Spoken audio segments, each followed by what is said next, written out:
Special good morning to all of you. स्वागत है आपका एक नए वीडियो में। आज की इस वीडियो में हम पॉलिटेक्निक थर्ड सेमेस्टर के मॉस यानी मैकेनिक्स ऑफ सॉलिड सब्जेक्ट के चैप्टर फर्स्ट के कुछ इंपॉर्टेंट टॉपिक्स को कवर करेंगे जो कि आपके एग्जाम में हर बार आते हैं। टॉपिक्स क्या रहेंगे, जैसे पॉइजन रेशियो, पॉइजन अनुपात, फिर हो गया उसका आपका हुक्स लॉ जो कि काफ़ी ज़्यादा इंपॉर्टेंट है, और इसको कॉन्सेप्ट के साथ, पूरे बेसिक कॉन्सेप्ट के साथ समझेंगे। इसकी डिफिनीशन आपको रटनी नहीं पड़ेगी। फिर से अंतिम प्रतिबल, कार्यकारी प्रतिबल, काफ़ी सारे टॉपिक्स हैं, क्रीप है, फटीग है, काफ़ी सारे टॉपिक्स हैं। तो इस वीडियो में हम इसी टॉपिक्स को कवर करेंगे। सबसे पहले देखते हैं पॉइजन लॉ, इसको पॉइजन रेशियो कहते हैं, पॉइजन अनुपात कहते हैं। ठीक है, ये क्या चीज़ होती है? सबसे पहले मान लेते हैं कि हमारे पास कोई ऑब्जेक्ट है। ठीक है, आपको एक फिगर दिख रहा होगा, इस प्रकार का कोई ऑब्जेक्ट है। ऑब्जेक्ट मतलब समझिए कि सिलेंडर टाइप का, जैसे यहाँ पे सिलेंडर टाइप का, यहाँ पे एक आपका वृत्त बनेगा अगर सिलेंडर टाइप का हो तो। मतलब कोई ऑब्जेक्ट, आप एक तार को ही सपोज कर लीजिए, कोई ऑब्जेक्ट है आपके पास। तो सबसे पहले तो हम एक ऑब्जेक्ट लेते हैं। हाँ, अगर देखिए, अगर आपको स्ट्रेस और स्ट्रेन यानी प्रतिबल और विकृति अगर आप जानते हैं तो काफ़ी आसानी होगी इसको समझने में, काफ़ी कोई प्रॉब्लम नहीं होगी इसको समझने में। अगर आप नहीं जानते हैं तो आप प्लेलिस्ट में चले जाइए, वहाँ से पिछला वीडियो पहले देख लीजिए कि प्रतिबल और विकृति होते क्या है। अगर वो नहीं जानते हैं आप तो इसको नहीं समझ में आएगा।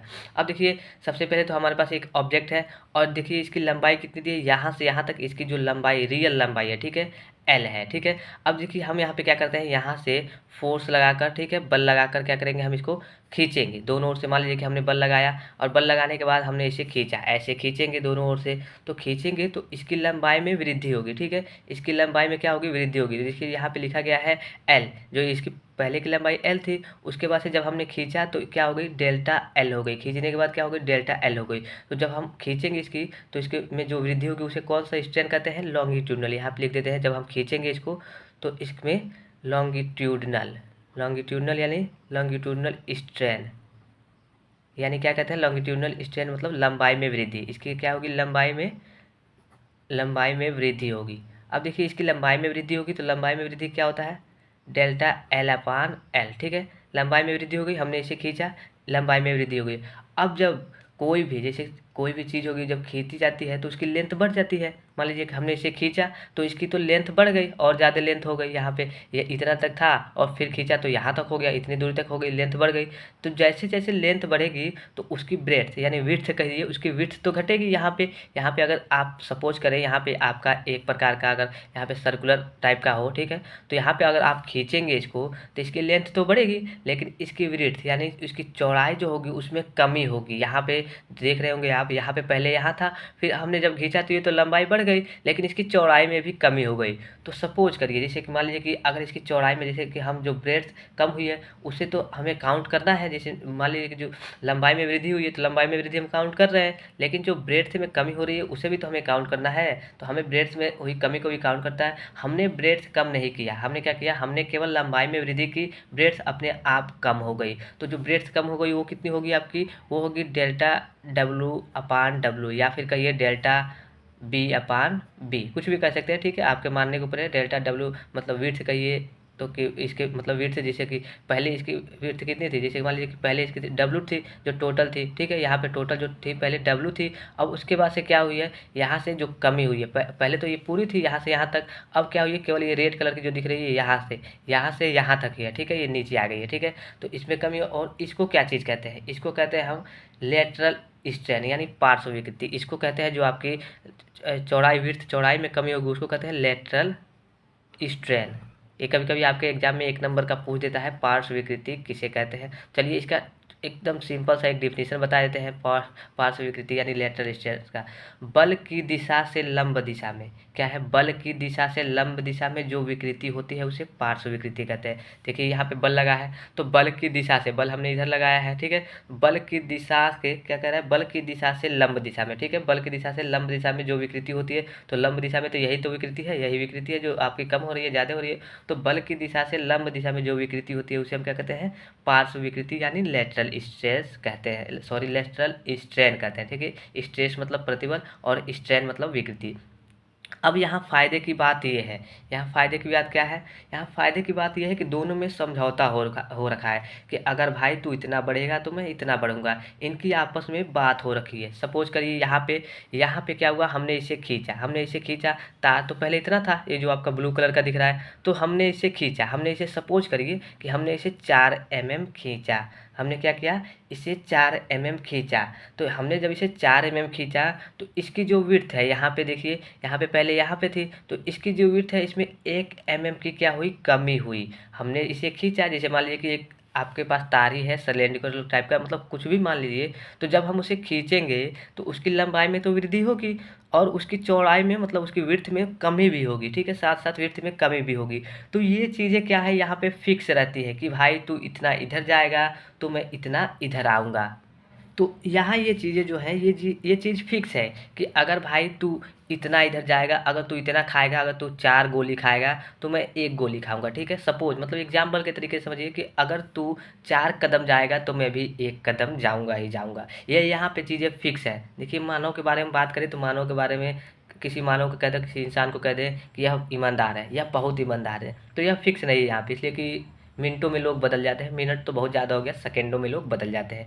लेकिन यहाँ पे जो जो चीज़ है ये फिक्स है, ठीक है, कि अगर तू इतना भाई तू इतना बढ़ेगा तो मैं भी इतना घटूंगा, या फिर बढ़ूंगा, कहिए बढ़ूंगा मतलब चलूंगा, तो इतना चलेगा तो मैं भी इधर इतना चलूंगा। ये यहाँ पे ये चीज़ें फिक्स हैं। तो क्या कहते हैं, जैसे मान लीजिए कि अगर मान लीजिए कि आपने लंबाई बढ़ाई, ठीक है, तो आपने लंबाई कितनी, मान लीजिए कि हमने 4 mm बढ़ाई, तो ये कितना बढ़ा, इसका जो लेटरल स्ट्रेस है, सॉरी लेटरल स्ट्रेन है वो 1 mm बढ़ा। तो जो 1 mm बढ़ा लेटरल स्ट्रेन, ठीक है, और जो 4 हमने बढ़ाया आपका लॉन्गिट्यूडनल स्ट्रेन, यहाँ पे लिख देते हैं पहले लेटरल स्ट्रेन, जिसे हम पार्श्व विकृति कहते हैं, ठीक है, केवल शॉर्ट में जल्दी जल्दी हम लिख रहे हैं, और लॉन्गिट्यूडनल,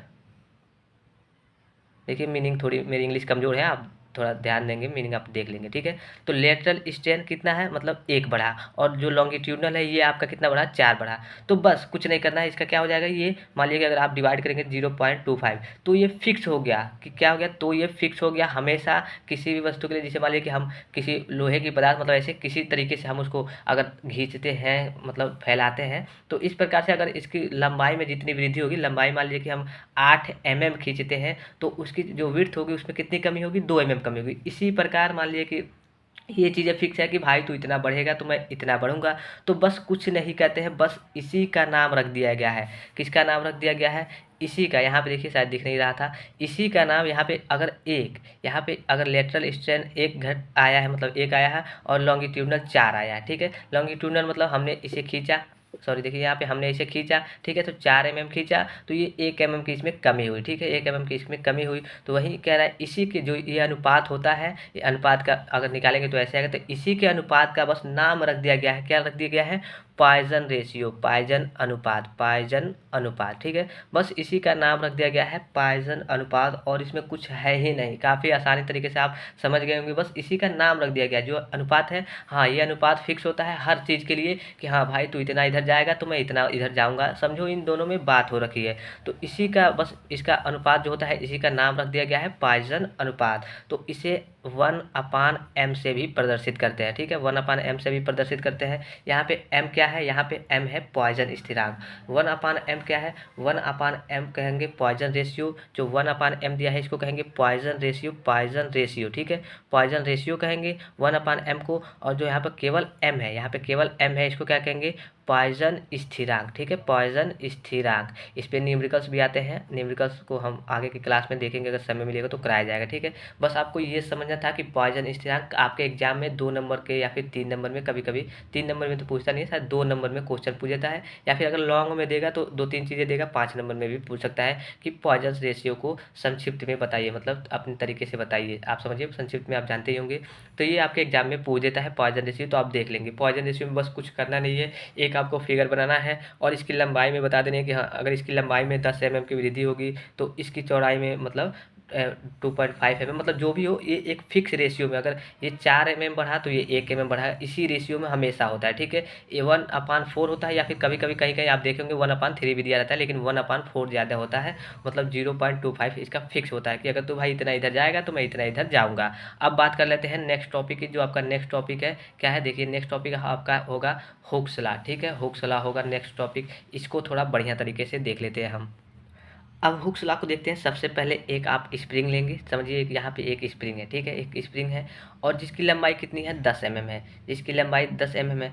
आपको मालूम होगा W = क्या होता है, mg, ठीक है, W = mg। मान लेते हैं द्रव्यमान कितना है, 1 किलोग्राम, द्रव्यमान 1 किलोग्राम और जी का मान कितना होता है 9.8। तो 9.8 होता है तो हम इसको 10 मान लेते हैं, ठीक है 10। तो डब्ल्यू की वैल्यू तो यहाँ पे आपका 10 न्यूटन, जो भार हो जाएगा डब्ल्यू हो जाएगा वो 10 न्यूटन हो जाएगा, 10 किलोग्राम कहिए या फिर 10 न्यूटन। अब देखिए जो स्प्रिंग है तो समझिए इस स्प्रिंग पे हम क्या करेंगे, भार लगाएंगे। कोई भी हम भार लगाएं, जैसे 10 न्यूटन यहाँ पे आ रहा है तो हम 10 न्यूटन का भार लगाएंगे। तो पहले ये स्प्रिंग यहाँ पे थी, फिर हमने जब भार लगाया 10 न्यूटन का तो ये यहाँ पे आ गई, ठीक है 10 न्यूटन का भार लगाया हमने, ये स्प्रिंग यहाँ तक आ गई। पहले कहाँ तक थी, पहले यहाँ तक थी। तो जब हमने इस पर भार लगाया तो ये यहाँ तक आ गई। फिर इस पर हम क्या करेंगे, एक बार और भार लगाएंगे। फिर क्या करेंगे हम इस पर, तो ये देखिए स्प्रिंग है, जल्दी जल्दी मैं बना रहा हूँ। यहाँ पे है आपकी स्प्रिंग। फिर हमने 10 न्यूटन का भार लगाया, फिर वो कहाँ पे आ गई, फिर हमने यहाँ पे 10 न्यूटन और 10 न्यूटन 20 न्यूटन हो गया। तो फिर आपकी जो स्प्रिंग है यहाँ तक खींच के आ गई।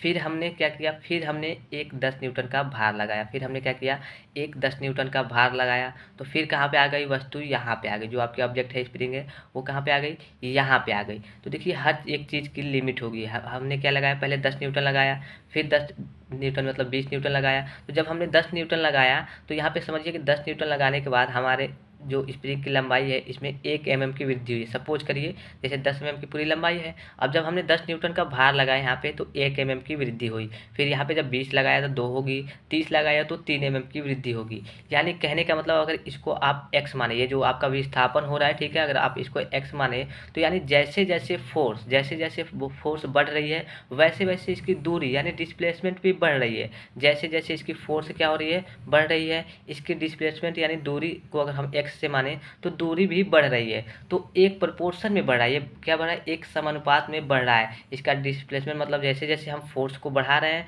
वैसे वैसे इसकी दूरी यानी इसकी विस्थापन जो है, ठीक है, ये भी बढ़ रही है। मतलब एक समानुपात, मतलब एक प्रोपोर्शन में। अगर इसको हम ग्राफ के माध्यम से समझें, ये ग्राफ आप देख लीजिए।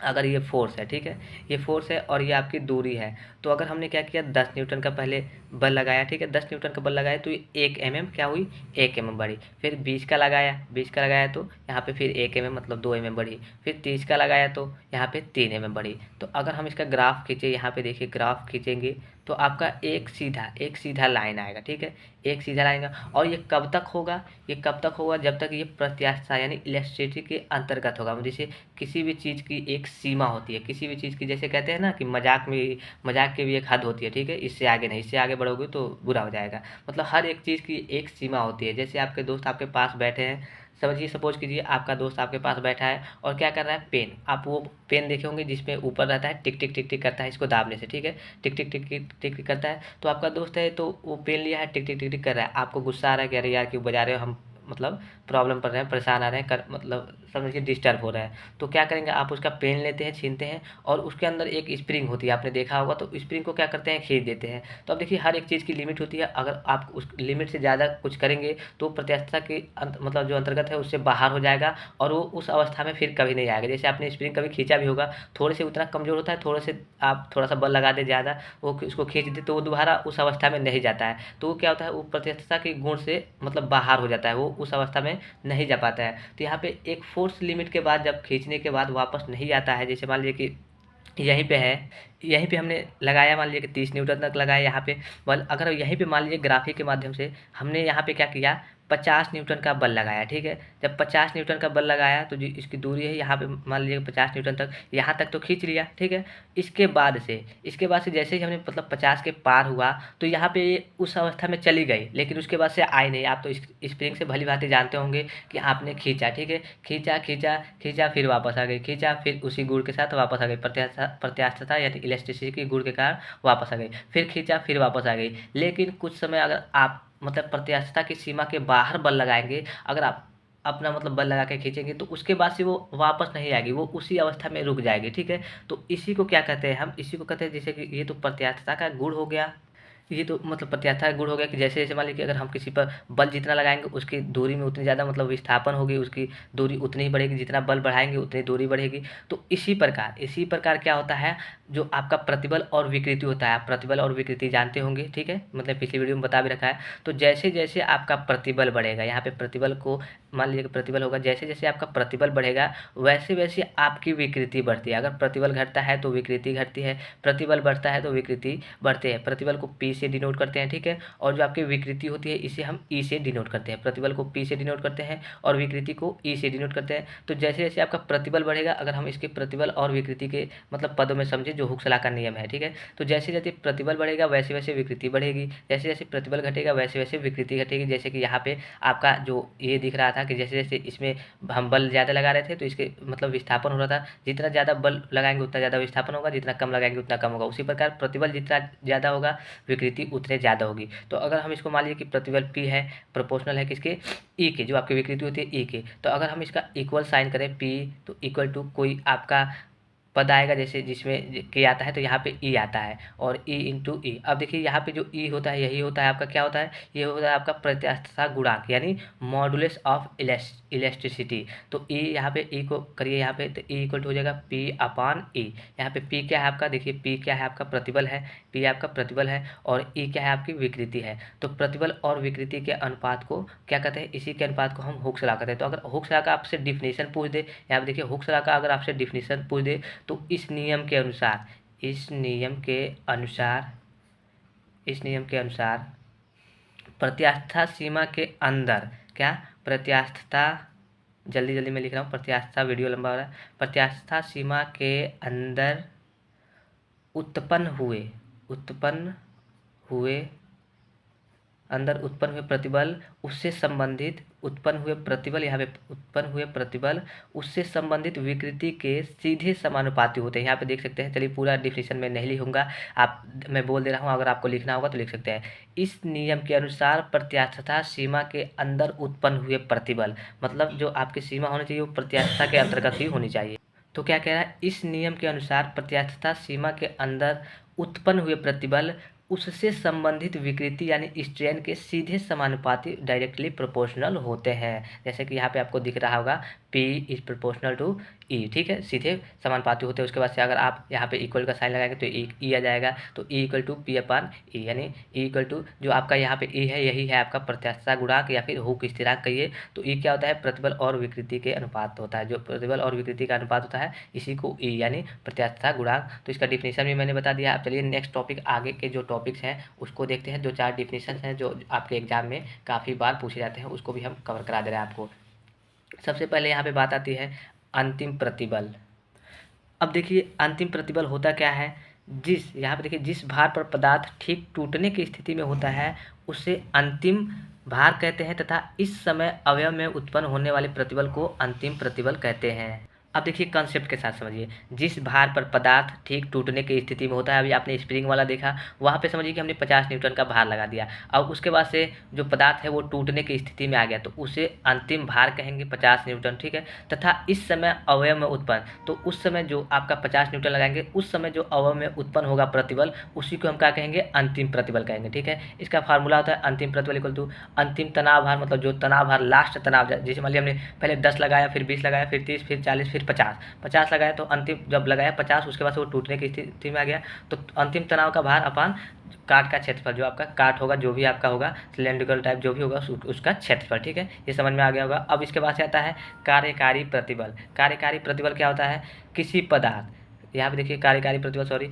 कार्य करते समय किसी पदार्थ या अवयव पर सुरक्षा की दृष्टि से जितना अधिकतम प्रतिबल मान्य होता है उसे कार्यकारी प्रतिबल कहते हैं। यहाँ पे समझिए कार्य करते समय, मान लीजिए कि हम किसी चीज़ पे कार्य कर रहे हैं, कोई बेलनाकार टाइप, मतलब जो भी चीज़ हो, कोई एक ऑब्जेक्ट है उस पर कार्य कर रहे हैं, तो कार्य करते समय किसी पदार्थ या अवयव पर सुरक्षा की दृष्टि से, मतलब सेफ्टी की दृष्टि से, सुरक्षा की दृष्टि से जितना अधिकतम प्रतिबल मान्य होता है। यहाँ पे समझ वाली चीज़ है, जितना अधिकतम प्रतिबल मान्य होता है, मतलब जितना ज़्यादा अधिकतम प्रतिबल, जो सबसे अधिकतम प्रतिबल होता है, जैसे मान लीजिए कि जितना अधिकतम, जैसे 80 न्यूटन, मतलब जितना अधिकतम प्रतिबल है, जितना जो सबसे ज़्यादा अधिकतम प्रतिबल है, जैसे मान लीजिए कि हमने प्रतिबल ज्ञात किया 10, 20, 30, 40, 50, 80 तक ज्ञात किया, 80 के बाद से ये प्रत्यास्थता की सीमा से बाहर चला जा रहा है, तो जो अधिकतम प्रतिबल मान्य होगा उसे हम क्या कहेंगे, कार्यकारी प्रतिबल, मतलब वो कार्य करने के लायक प्रतिबल है। उसके बाद से जो प्रतिबल होगा उसके बाद से वो कार्य करने के लायक नहीं होगा, वो प्रत्यास्थता की सीमा के बाहर चला जाएगा। फिर बात आती है सुरक्षा गुणांक, ठीक है, फैक्टर ऑफ सेफ्टी। इसका भी देख लीजिए। अंतिम प्रतिबल तथा कार्यकारी प्रतिबल के अनुपात को सुरक्षा गुणांक कहते हैं। अभी दोनों डिफिनेशन आपने ऊपर देखे, ठीक है। तो अंतिम प्रतिबल तथा कार्यकारी प्रतिबल के अनुपात को हम क्या कहते हैं, सुरक्षा गुणांक कहते हैं। इसे एस से प्रदर्शित करते हैं तथा इसकी कोई इकाई नहीं होती है। देखिए यहाँ पे एस इक्वल टू क्या होता है, अंतिम प्रतिबल अपान कार्यकारी प्रतिबल, दोनों प्रतिबल हैं तो इसकी कोई इकाई नहीं होती है। आप इसमें तो आपको कुछ समझाने की जरूरत नहीं है, आप खुद होशियार हैं, आप इसको देख लेंगे, ठीक है। अब देखिए बात आती है नेक्स्ट टॉपिक क्या है, प्रभाव बिंदु, ठीक है। प्रभाव बिंदु जिसे यील्ड पॉइंट कहते हैं। इसके डिफिनेशन देख लीजिए। ये आपके एग्जाम में एक एक दो नंबर में कभी कभी पूछ लिए जाते हैं, और ज़्यादातर जो इसमें सबसे इंपॉर्टेंट था वो क्या था आपका, हुक्स लॉ और पॉइजन रेशियो, पॉइजन अनुपात काफ़ी इंपॉर्टेंट है, कई बार एग्जाम में पूछा भी गया है। अब देखिए प्रभाव बिंदु क्या होता है, यील्ड पॉइंट क्या होता है, जिस बिंदु पर पदार्थ की प्रत्यास्थता यानी इलेस्टिसिटी समाप्त हो जाती है उसे प्रभाव बिंदु कहते हैं, तथा इस बिंदु पर लगे भार को प्रभाव भार कहते हैं। अब देखिए यहाँ से आपका एक और क्वेश्चन पूछ सकता है कभी कभी कि प्रभाव भार यील्ड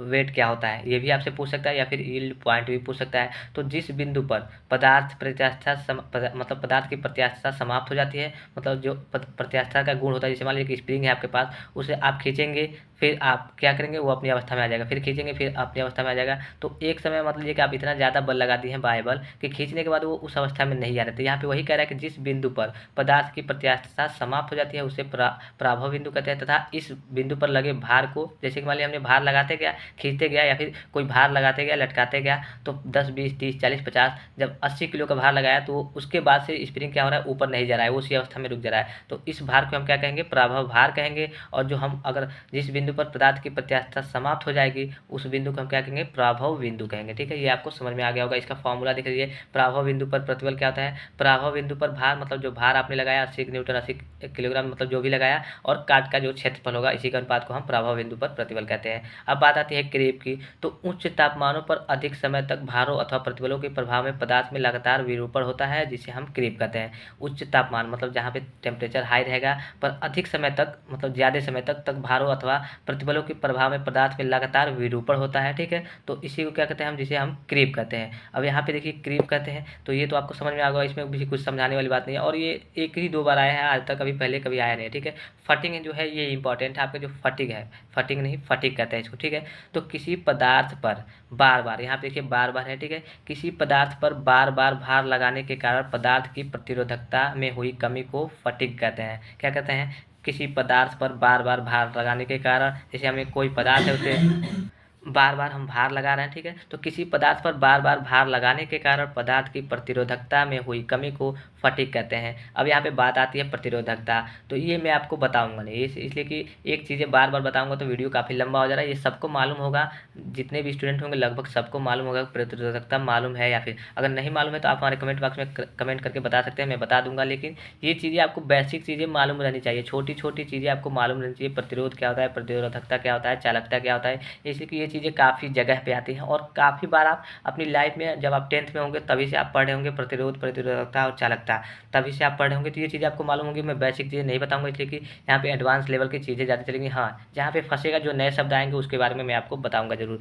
तो यहाँ पे आप फटिगा देख लेते हैं, किसी पदार्थ पर बार बार भार लगाने के कारण पदार्थ की प्रतिरोधकता में हुई कमी को फटिग कहते हैं। डायरेक्ट आप डिफिनेशन लिखिए, अपना नंबर पाइए, और कोई दिक्कत नहीं है। और इसके बावजूद अगर देखिए कोई और सब्जेक्ट का आपको, जैसे मान लीजिए कि जो आपको सब्जेक्ट ज़्यादा टफ लग रहा हो, समझ में ना आ रहा हो, उसका अगर आप वीडियो चाहते हैं तो आप हमारे कमेंट बॉक्स में कमेंट कर सकते हैं। और दोस्तों अगर वीडियो अच्छा लगता हो आपको तो वीडियो को लाइक ज़रूर कीजिएगा, इसलिए कि अगर आप जितना ज़्यादा लाइक करेंगे मुझे लगेगा कि हाँ बच्चों को पसंद आ रही है वीडियो, बच्चे देख रहे हैं, बच्चे समझ पा रहे हैं, तो मैं उसी प्रकार से और अच्छी वीडियो बनाऊँगा जो आपके एग्जाम के पॉइंट ऑफ व्यू से काफ़ी इंपॉर्टेंट होंगे, और आपके बैक वैक ना लगे, आप आसानी से पेपर दें और उसको पास करें। फिलहाल आज के लिए इतना ही, धन्यवाद, थैंक्स फॉर वॉचिंग, मिलते हैं नेक्स्ट वीडियो में।